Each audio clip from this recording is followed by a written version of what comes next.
제118차 최고위원회 회의를 개최합니다.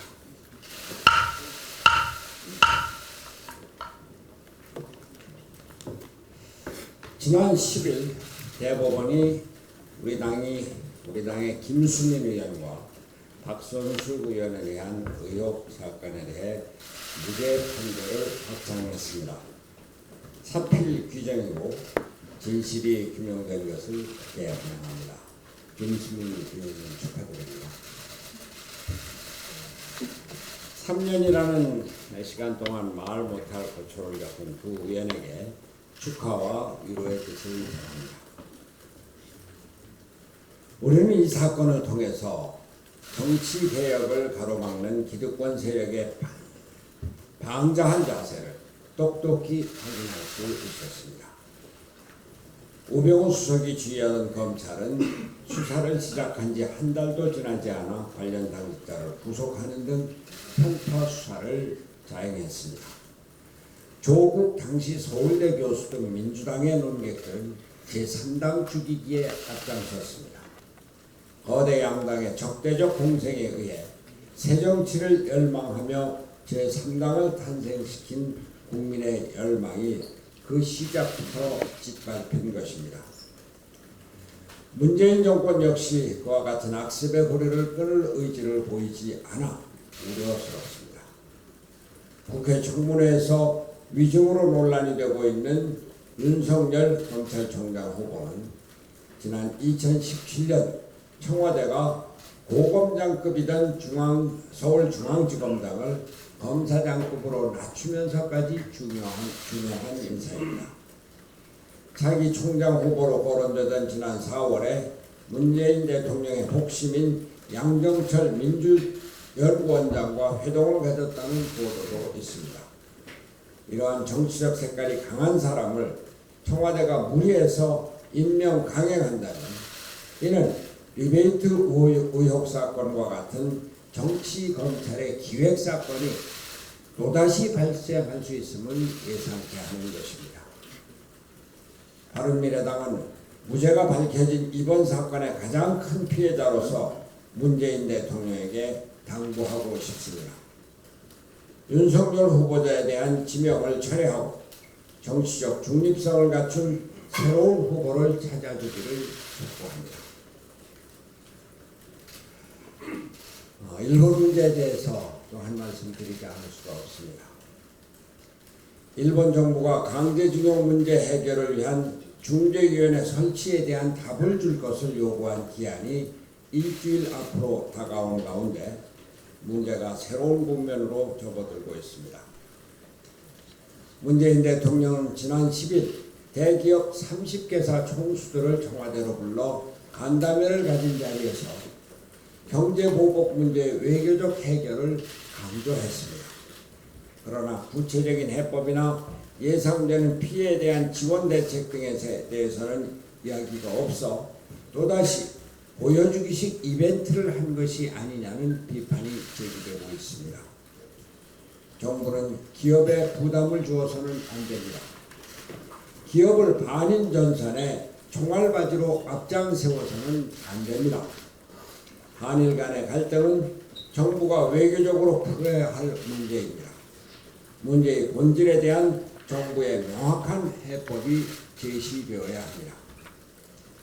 물론 일본의 경제 보복은 잘못되었고 철회되어야 합니다.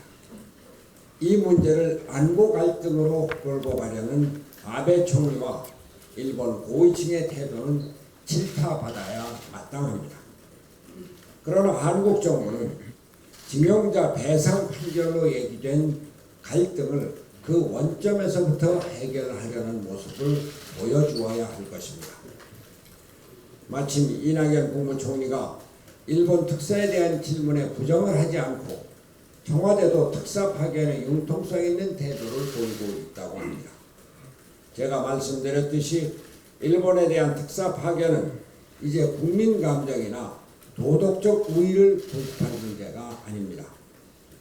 이낙연 총리가 동남아 순방 계획이 잡혀 있어서 어려움이 있겠지만 일본 통인 이 총리 자신이 일본의 특사로 가서 문제의 본질을 파악하고 그 해결에 나서는 것도 좋은 방법일 것입니다. 문재인 정부가 김현종 국가안보실 2차장과 김이상 외교부 양자 경제외교국장을 미국에 보낸 데 이어서 유명희 통상교섭본부장도 다음 주 방미하여 미 정부의 주요 인사들을 만날 예정이라고 합니다. 정부가 외교적 해결을 위해 다각적으로 노력하는 점은 평가할 만합니다. 그러나 가장 중요한 것은 당사자 간의 문제 해결입니다.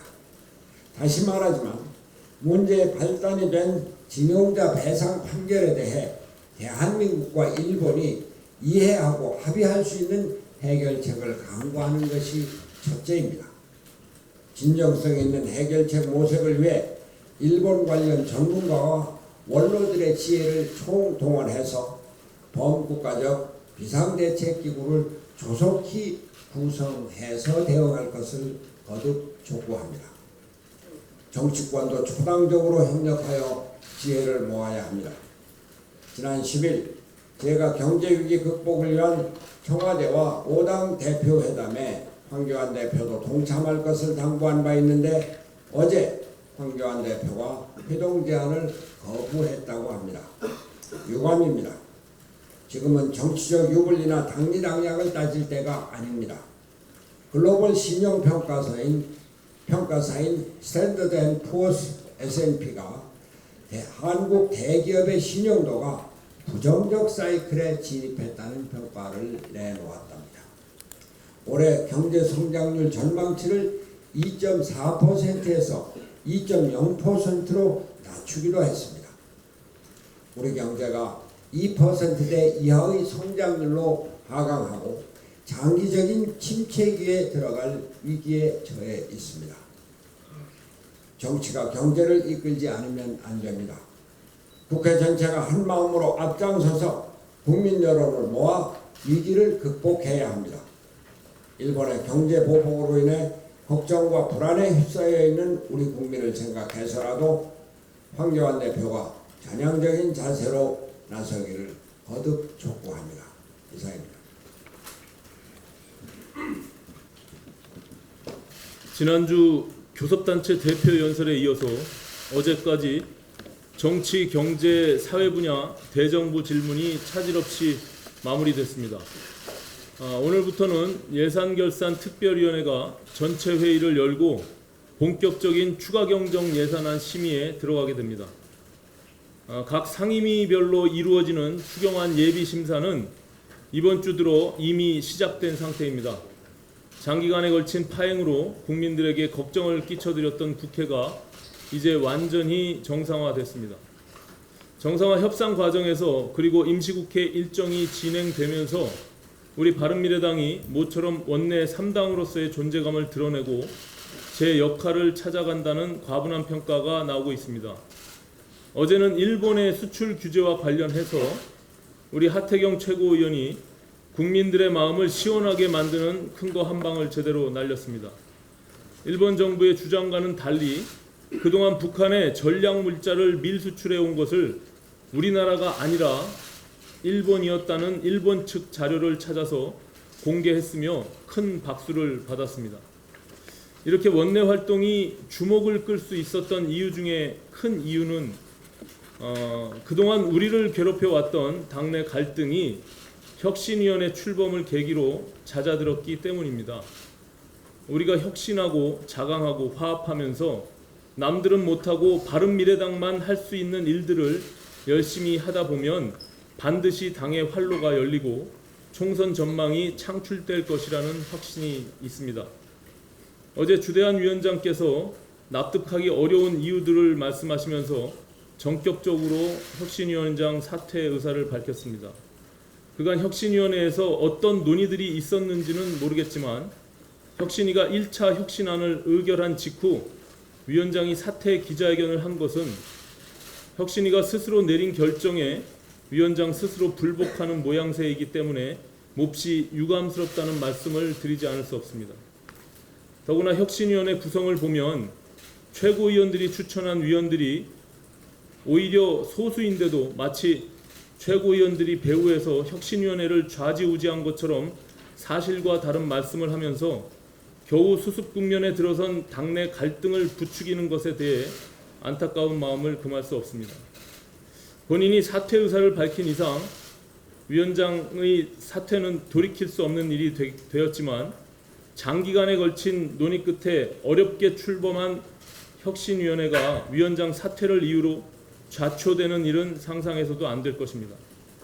조속한 시일 내에 위원장 후임을 인선해서 혁신위원회가 정상적으로 활동을 이어갈 수 있도록 당 지도부가 책임을 다해 나갈 것을 당 대표님과 여러 최고위원들께 제안드립니다. 어떤 경우라도 혁신, 자강, 화합의 대국민 약속은 지켜져야만 합니다. 문재인 정부 들어서 대통령이 국회 인사청문 보고서 채택 없이 임명을 강행한 장관급 인사만 지난 2년간 무려 15명입니다. 현 정권이 야당 시절에 불통 정부라고 그렇게 비난을 했던 이명박 정부는 5년간 17명이었습니다. 다음 달 초에 대규모 개각이 있다고 하니 이런 식이라면 문재인 정부가 이명박 정부 기록을 뛰어넘는 것은 이제 시간 문제입니다. 참고로 박근혜 정부는 4년 9개월간 10명이었습니다. 누가 더 국회를 무시하는 불통 정부인지 통계가 말해주고 있습니다. 국회 인사청문회 제도는 대통령의 자의적 인사권 행사를 견제하기 위해 삼권 분립 차원에서 도입된 제도입니다. 국회의 반대에도 불구하고 대통령이 임명을 강행하는 고위 공직자 수가 많다는 것은 그만큼 의회 민주주의가 후퇴하고 있다는 방증입니다. 문재인 대통령은 지금 인사청문회 제도를 무력화시키는 데 앞장서면서 민주주의를 후퇴시키고 있습니다. 대통령의 독선과 아집은 나라를 어렵게 만드는 것입니다. 문재인 대통령의 각성을 촉구하는 바입니다. 네. 사실상 방금 전에 오신환 원내대표께서 말씀하신 것처럼 혁신위 활동을 통해 당의 지도체제 및 혁신에 관한 부분은 매우 공정하고 또 중립적인 상황 속에서 다룰 수 있도록 의결한 지 채 한 달이 지나지 않았습니다. 그럼에도 불구하고 첫 번째 혁신안이 의결되어 이제 최고위로 상정되기 전에 주재환 혁신위원장께서 돌발적으로 사퇴한 것에 대해서 저는 상당히 의아하고 또 우려스럽습니다. 사실 당의 젊은 정치인들이 본인의 의견을 피력했을 때 계속 그 밥상이 엎어지는 상황들이 발생해서는 안 됩니다. 이미 당내 갈등을 겪으면서 바른토론 배틀로 선출되었던 당의 부대변인단 일부가 청년임에도 불구하고 지도부의 입장과 다른 이야기를 했다고 해서 해촉되었다가 다시 재선임되는 일도 있었습니다. 그리고 이번에도 혁신위원회에서 바른미래당에서 가장 그래도 인정받는 40세 이하의 젊은 위원들로 혁신위원회를 구성했는데 민주적인 절차로 표결에 따라서 혁신안을 의결하자마자 그래서 사실상 물리적으로 저지하기 위한 위원장 사퇴가 이루어졌다는 것에 상당한 우려를 금할 길이 없습니다.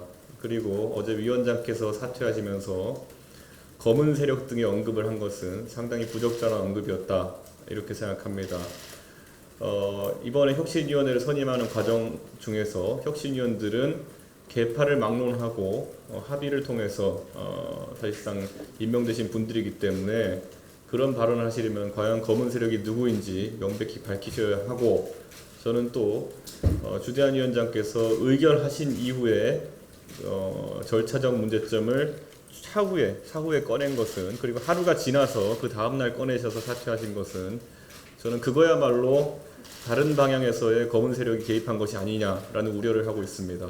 앞으로 혁신위의 중립적인 활동을 위해서 위원장을 하루빨리 재선임하여 혁신위 당의 혁신 작업을 마무리할 수 있도록 해야 합니다. 그리고 이미 1차 혁신안은 적법한 절차로 기가결되었기 때문에 저희가 당원 당규에서 혁신위원회 운영 규정에 따라 오늘 최고위원회에서는 그 1차 혁신안에 포함된 내용들을 의결을 통해서 공표해야 할 것으로 생각됩니다. 만약에 이것이 제대로 진행되지 않을 경우에 언론인들도 보시겠지만은 국민들은 지난 한 달간의 혁신을 위한 바른미래당의 어려운 합의와 노력이 사실 누군가의 정치공학적인 시간 끄기 작전이었다는 의심을 지울 수 없을 겁니다. 그렇기 때문에 오늘 큰 무리 없이 절차대로 이것이 진행되었으면 하는 바람입니다.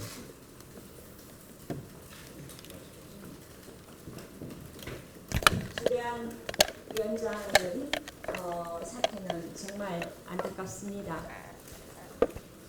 다 아시다시피 주대한 혁신위원장은 손학규 대표님께서 추천하신 분입니다. 저희들은 우리 당의 사정을 잘 아는 정병국 의원님을 추천을 했었고, 하지만 서로 우기다 보면 아무 일도 못하기 때문에 저희 최고위원들이 대승적으로 합의를 했습니다.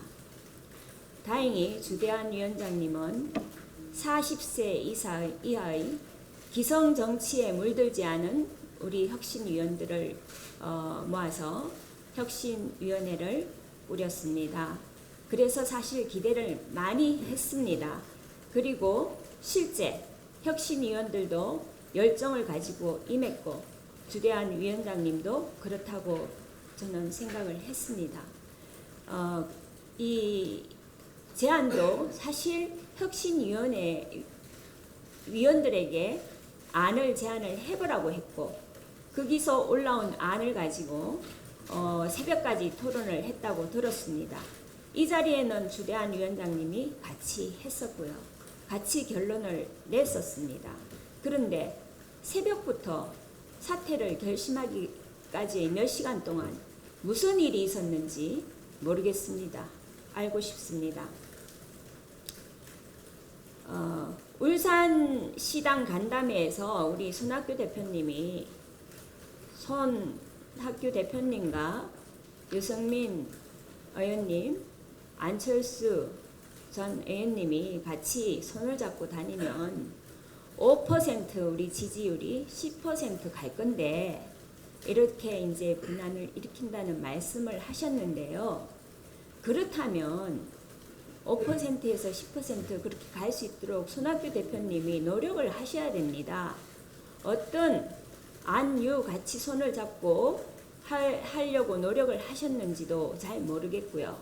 그리고 그거는 굉장히 아니란 생각이 아닐까 생각합니다. 만약에 그렇다면 우리가 혁신위를 하지 않고 그 노력을 해야죠. 하지만 그게 안 되기 때문에 저희들이 혁신위원회를 한 것입니다. 그리고 혁신위원회에서 우리 젊은 위원들이 우리 당의 개혁을 위해서 필요한 안건을 올려서 토의를 하고 결론을 낸 겁니다. 이 안건은 오늘 최고위원회의에서 꼭 다뤄줘야 되겠습니다. 그리고 그 혁신위원장 문제는 손학규 대표님이 이 부분에 대해서는 책임을 지셔야 합니다. 우리 정치에는 책임 윤리가 있습니다. 그리고 다음 추후의 일은 우리가 최고위원회에서 결정을 해야 되는데, 혁신위원회가 젊은 혁신위원들이 열정을 가지고 하는 이런 일들에 우리 기성세대들이 찬물을 끼얹어서는 절대 안 된다고 생각합니다. 그렇기 때문에 오늘 혁신위원회, 오늘 안을 최고위원회에서 다뤄줄 것을 부탁드립니다. 감사합니다. 예. 혁신을 하겠다고 했던 혁신위원장이 혁신안을 거부하고 사퇴를 해버린 것은 초유의 사태입니다. 혁신에 맞서는 반혁신의 행태다라고 말씀드리고 싶습니다. 청년들이 중심이 된 혁신위에서 만들어낸 혁신안은 정상적인 절차를 거쳐서 만들어진 것이었습니다. 타성에 젖지 않고 계파에 휘둘리지 않는 청년들이 합의한 혁신안, 이것이 혁신이 아니면 무엇이겠습니까? 혁신위원장의 머릿속에는 계산된다, 선주문을 받아놓은 메뉴를 갖고 있었던 것은 아닙니까? 우리 최고위가 혁신위를 꾸리며 요구하고 기대했던 바는 젊은 정당, 바른미래당에 어울리는 또 바른미래당답게 완전히 새롭게 거듭나기 위한 혁신안이었습니다. 넘치는 패기와 열정 그리고 상상력을 원했던 것입니다. 그래서 불가능한 것까지도 과감히 요구하는 창조적 파괴를 담은 혁신을 바랬습니다. 바른미래당이 찾아야 하는 새로운 길도 마찬가지입니다. 혁신안이 마음에 들지 않는다고 혁신을 거부하는 것은 구태입니다. 창조적 파괴 혁신 근처에도 도달하지 못했습니다. 이렇게 당이 또 위기를 맞아야 하는 것인지 걱정이 듭니다. 반혁신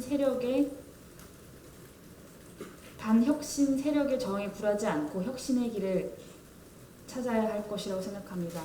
혁신위가 예정된 일정을 다 안정적으로 마쳐서 우리 당의 새로운 미래와 더 나은 내일을 만들어가길 희망합니다.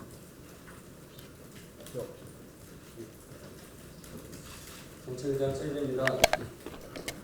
저는 법 개정이 아닌 시행령 개정만으로도 재벌개혁을 추진할 수 있는 과제를 지속적으로 제안하고 있습니다. 오늘은 상법 시행령에 대해서 말씀드리겠습니다. 지난달 조현민 전무가 한진칼 전무 및 정석기업 부사장으로 경영 복귀한 데 이어 이명희 전 이사장도 정석기업 고문으로 경영 복귀한 사실이 확인되었습니다. 당연한 귀결로 땅콩 회항의 조현아 전 부사장의 복귀 역시 시간 문제라는 관측이 나옵니다. 지배주주와 임원의 불법 행위는 회사의 이미지에 타격을 주는 것을 넘어 주가에 직접 영향을 주고 주주들이 그 피해를 고스란히 입습니다. 한진그룹은 이것을 여실히 보여주는 사례이고 그 외에 경영진의 불법, 탈법, 갑질이 회사에 피해를 준 사례는 무수히 많습니다. 따라서 주주들이 임원을 선임할 때 상장회사 임원의 정과는 공적 정보이자 투자 판단에 중요한 영향을 미치는 정보로서 주주들이 알고 결정하도록 판단 근거가 되는 정보를 공개할 필요가 있습니다. 저는 정부의 주주총회 소집 통지 시 임원 후보자의 정과를 함께 통지하도록 하는 상법 시행령 개정을 제안합니다. 현행 상법에서는 임원을 선임하는 주주총회 소집 통지 시 임원 후보자의 성명, 양력, 추천인 그리고 대통령령이 정하는 사항을 통지하도록 되어 있습니다. 이 대통령령이 정하는 사항이 현재는 최대 주주와의 관계, 회사와의 3년치 거래 내역 2가지뿐인데 이것은 임원 후보자의 독립성 판단에 필요한 최소한의 정보에 불과합니다. 따라서 임원 후보자의 형사처벌 이력이나 분식회계 등 법 위반에 대한 제재 이력 그리고 주주대표 소송 피소 이력 등을 통지하도록 시행령을 개정해야 됩니다. 나아가 후보자가 그 회사와 계열사의 임직원으로 재직한 경력, 겸직사항, 상법을 비롯한 관계 법령에서 정한 자격 요건을 충분히 충족했는지 등의 판단 근거를 함께 공시해야 할 것입니다. 일각에서는 정과가 개인정보라서 공개되어서는 안 된다는 주장도 있지만 경영진의 정과 기록을 공시하는 해외 선진국 사례는 얼마든지 찾아볼 수 있습니다. 특히 미국은 아예 FBI에 임원 후보자의 지문을 제출해 신원 조회까지 합니다. 이번에 이미 법률이 시행령에 유임 근거를 두고 있어 시행령 개정만으로도 제도 개선이 가능하므로 내년 주주총회 시즌에는 제도 개선과 함께 시행이 되도록 정부가 적극 나서야 할 것입니다. 어제 최저임금위원회가 최저임금을 결정했습니다. 내년 적용될 최저임금이 올해보다 2.9% 오른 시간당 8,590원으로 결정됐습니다. 최저임금 인상의 속도 조절은 다행스러운 일입니다. 또한 최저임금위원회가 사용자 측 위원이나 근로자 측 위원 어느 한쪽도 퇴장하지 않고 하행이 없이 장시간의 마라톤 심의 끝에 표결로 의결한 점도 다행스러운 점입니다. 이제 공은 노동부 장관에게 넘어갔습니다. 이의제기, 재심의, 고시 절차가 남아 있습니다. 정부의 현명한 대응을 기대합니다.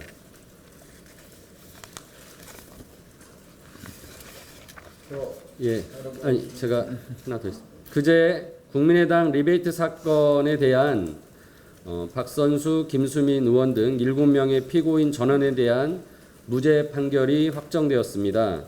이른바 국민의당 리베이트 사건은 안철수 대표를 포함한 국민의당을 불법 비리 집단으로 매도하고 제3당을 죽이기 위해 벼랑 끝으로 몰아간 전무후무한 정치 음모 사건이라고 판단합니다.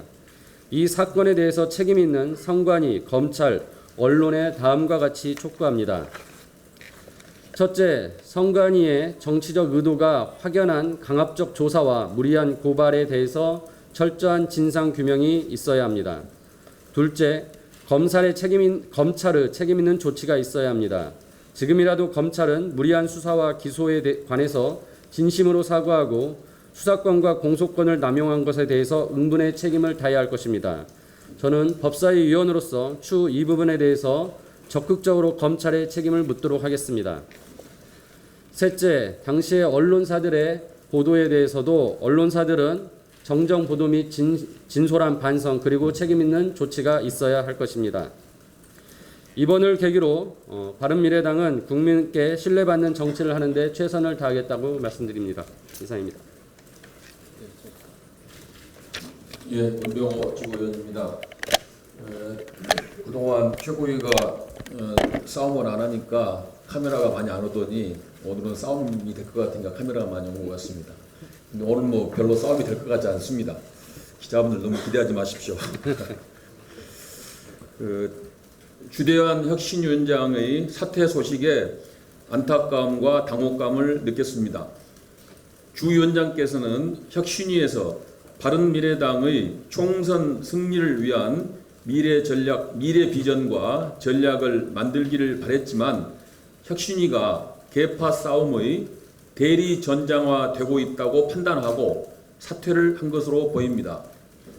혁신위를 타다기에 앞서 우리 모두가 반성해야 한다고 생각합니다. 다 죽어가는 당의 당권을 놓고 이전 투구하는 모습에 바른미래당은 더 골병 들어가고 있습니다. 바른미래당의 기대를 거는 국민들과 당원들의 인내도 한계에 도달하고 있습니다. 이제 당권을 둘러싼 싸움 그만하고 당이 승리하려면 어떻게 해야 하는지를 놓고 같이 치열하게 고민해야 할 것입니다. 혁신위도 당권 싸움에 휘말려서는 안 됩니다. 혁신위가 당권 싸움에 휘말리지 않으려면 어떻게 해야 하는지 더 토론하고 지혜를 모았으면 좋겠습니다.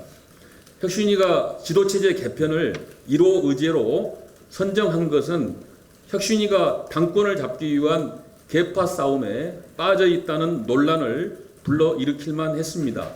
생각한데 혁신위가 가장 먼저 해야 할 일은 여론조사나 청문을 통해서 우리 당이 추락한 원인이 무엇인가를 객관적으로 찾는 일이었다고 봅니다.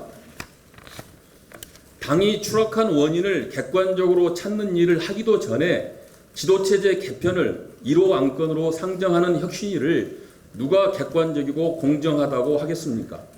혁신위는 당대표를 사퇴시키는 도구로 이용되어서도 안 되고 당대표직을 유지하는 도구로 이용돼서도 안 됩니다. 당을 혁신함에 있어 지도체제 개편은 매우 중요한 의제입니다.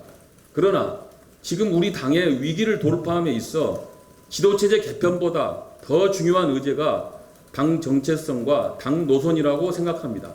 많은 국민들과 당원들이 이에 동의하고 있습니다. 이런 의견에 대한 토론을 혁신위가 충분히 하였는지 궁금합니다. 당 정체성과 당 노선에 관한 문제는 언제 어떻게 다룰 것인지 혁신위에 묻고 싶습니다. 혁신위가 지도체제 개편에 집착하면 할수록 계파 싸움으로 비춰져서 지도체제 개편은 더 어려워질 것입니다. 혁신위가 총선 승리의 비전과 전략을 찾고 절대 다수가 거기에 동의하면 지도체제 개편은 자동적으로 이루어질 것입니다. 혁신위가 우리 당의 중요한 직책에 있거나 있었던 분들에 대해서 청문을 하겠다고 결정한 것은 잘한 결정이라고 봅니다. 바른미래당 창당 주역인 안철수, 유승민 전 대표, 창당 후 공동대표였던 박주선 전 대표, 현 손학규 대표께서 혁신위에 오셔서 당이 추락한 원인, 내년 총선 승리의 비전과 전략에 대하여 의견을 말씀하시면 좋겠습니다. 안철수 전 대표께서는 화상회의를 통해서 혁신위에 의견을 주시면 좋겠습니다. 저 같은 사람도 불러주시길 요청합니다. 주대한 위원장이 사퇴했다 하여 혁신위를 중단할 수는 없습니다. 빠른 시간 내에 새 혁신위원장을 임명하여 혁신위를 다시 정상 가동하여야 할 것입니다. 혁신위가 객관적이고 공정한 방법을 통하여 다수가 동의할 수 있는 혁신안을 제시해 줄 것을 기대합니다. 한 가지만 간단하게 말씀드리겠습니다. 의병이 나서지 않도록 문재인 정부의 관군이 잘해야 할 것입니다. 임진왜란으로 흔히 알려진 조일전쟁에서 조선의 백성들이 크게 고통을 받았던 중요한 이유의 하나는 전쟁 초반에 관군이 너무나 무능했기 때문입니다. 관군이 유능하게 외국을 상대로 잘 싸웠다면 굳이 의병들이 나서지 않아도 됐을 것입니다. 문재인 정부가 관군입니다. 관군이 분발하고 승리해야 백성들이 편안하게 생업에 종사할 수가 있습니다. 그리고 백성들이 편안하게 생업에 종사해야 우리가 더 이상 그 어떤 외세도 두려워하지 않는 진정한 부국 강병의 꿈을 이룰 수가 있는 것입니다. 문재인 정부와 더불어민주당은 자신들이 관군임을 한시도 잊지 말아야 합니다. 적군을 물리치고 국민을 돌보는 일이 관군의 기본적 책무임을 늘 염두에 둬야만 합니다. 이번 한일 경제전쟁은 장기전이 될 것 같습니다. 문재인 정부는 책임감을 갖고서 일본과의 경제전쟁에 임해야 합니다. 문재인 정부는 일본과의 경제전쟁에서 최전방 자리에 서야만 합니다. 기업과 국민들을 전방에 내세우고 정부는 비겁하게 후방에 남아서는 안 될 것입니다. 우리도 이제는 외세와 가장 앞장서 싸우는 정부와 정치 지도자를 보고 싶습니다. 이상입니다.